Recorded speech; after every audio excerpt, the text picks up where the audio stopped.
Well, as promised, this is the second video of the day. Take a look. If you live in New Jersey and you're behind on your child support payments, you might want to pay attention. State now has the ability to actually freeze your accounts and take the money straight from your bank. You're behind in your child support. The Office of Child Support Services will send you a delinquency notice. You've got about 30 days. Either pay up or request a review. If you don't act, the state then runs a match with bank accounts to find any accounts in your name. And once they find one, boom, they send your bank a levy notice. Your money gets frozen for about 21 days. After that, the bank has to send it to the state, and the levy can stay in place for up to 60 days until your debt is repaid. Certain funds are protected from this: SSI, veterans benefits, or public assistance. Those can't be touched. You can also claim hardship to pay your rent, utilities. Okay, y'all just mad because I get 3 canned food stamps. So what? I get all kind of snacks while I'm sitting here chilling or whatever, paying no bills. No bills. I'm on government assistance. My son back there with his snacks. Government assistance, 3 canned food. I just got a letter from DHS. They have cut off my food stamps, cash assistance, disability for me, all 6 of my kids, and my Section 8. What do they expect me to do? I can't go out and get a job. I have been getting welfare since I was 19 years old.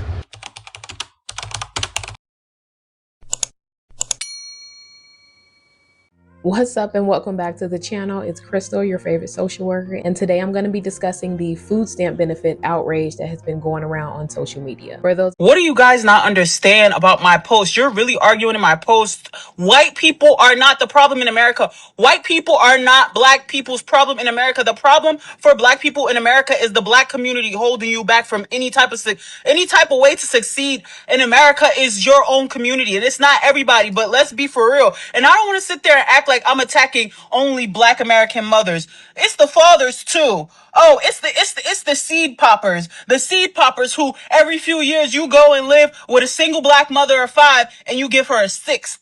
You live with a single black mother of 6 and you give her a 7. Okay, so obviously she's talking about there's a name for them, homosexuals. Okay. The ones who are basically so broke for the most part that they go out looking for a woman that they perceive basically as down on their luck completely. And what they then do is get with her so they can have somewhere to stay and to basically utilize the food stamps and government assistance that's basically coming into the house. Okay. Now, yes, is it the guy's fault? Yeah. Is it the woman's fault for not understanding that that's a thing because she's desperate for some type of father figure for her kids? Because there's something about her that for the most part cannot keep a guy in the house around the kids? Okay, so I don't know how I came across this portion of the internet. I don't know. But this happened last week, so I came across this video. And I'll put this will be in the thumbnail or whatever so you can see it. But it was this guy who was he's critiquing the welfare moms, basically, right? It's the moms who have the 5 kids and then they're all living off of the food stamps. And then this guy is not a social worker, but then there's this girl, Crystal, the social worker, and then she also is critiquing this situation. And now here's the thing. So and there's 2 different moms that are depicted in this story. One mom is a black mom, the other one is a white mom. Now the white mom, she's giving kind of Roseanne a little bit. She's having a whole panic attack because I guess the food snaps are getting cut off for her. So she's breaking down. She's like, oh my God, what am I going to do? I can't go to work. And okay, this all comes out because the big, beautiful bill is passed and there's work requirements in order to receive food stamps.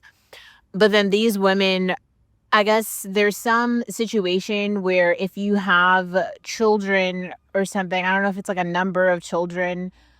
I don't understand all of it, but it sounds like these 2 families who I'm talking about, they both have public housing vouchers, so I think all of their housing costs are paid for, but then they also have food stamps. So the stamps are paid for too. So I'm not sure. I don't think they pay for anything. I think like their whole cost of living is paid for by the government. So they are on TikTok and they're basically talking about how much money they get. And it was like wild. The social worker kind of broke it down because she broke down income requirements, but it did sound like both of these women were getting like $2,500 or something per month in food stamps.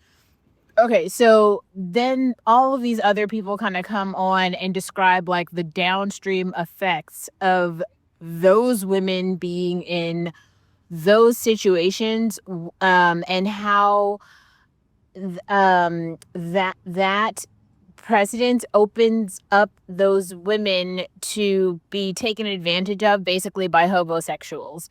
And someone else made a video about that. Now, I thought that was really interesting because it was basically a woman who was like, all right, I need like black women to the front. Like, we need to have a conversation because y'all are the problem here. Like, y'all are literally letting these guys um basically go from one single mom to another single mom because these guys know that you have food stamps and that you have the paid for government housing. And so they are just going to have more babies with you. And it's the same guys who are just going from woman to woman, doing this, and they're like the Pookies, right? So it's like this system of all of those three things all coming together. Except now, I think the big, beautiful bill is about to change a few things that maybe you haven't been directly familiar with it, because I do think there's like some variety in class. And then also there's some people who are just like they don't have like social welfare programs in the same way that they have them in America and Africa. So I don't know if everyone is familiar with like the politics of the social welfare programs.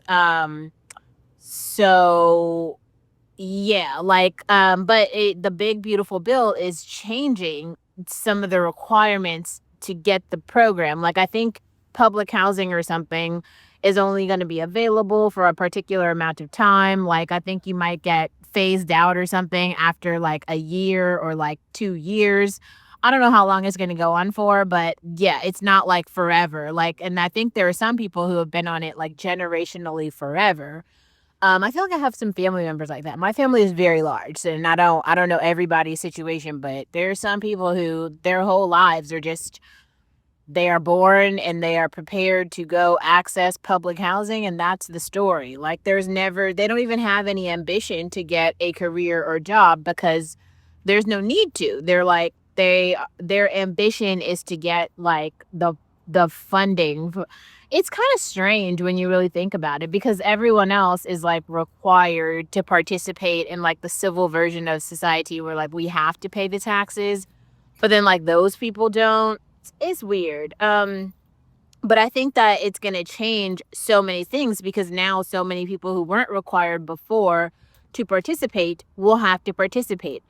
I also think it's like a really fascinating time to kind of, really follow the culture and society writers and almost see the pragmatism in the single cat ladies, right? Because the single cat ladies are actually contributing something to society. They are providing food and shelter for cats who would otherwise be homeless. Now, the cat expense is lower than the child expense, and obviously, like, the cats don't have college expenses. Probably the most expensive cat fee would be healthcare, and you can get cat insurance at this point. So it isn't as though it's not going to be the same as a child. And actually, a lot of jobs now cover pet insurance, so that's a real thing, just to be aware of.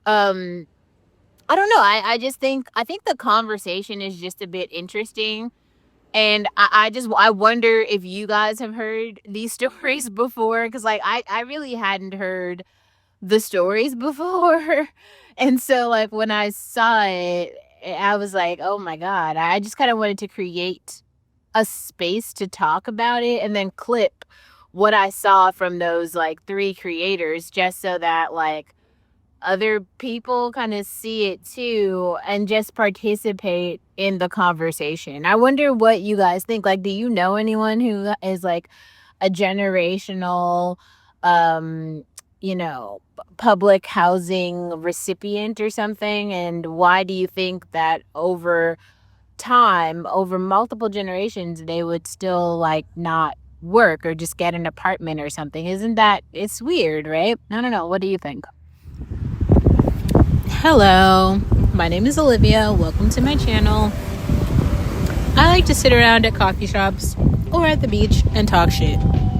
I talk about women's issues, feminism, relationships, but mostly being a Black woman in America and how to survive that. Politically, I'm moderate, even though that seems hard for people to believe. I'm very conservative on issues like immigration, very liberal on other issues like feminism and abortion. Thanks for being here.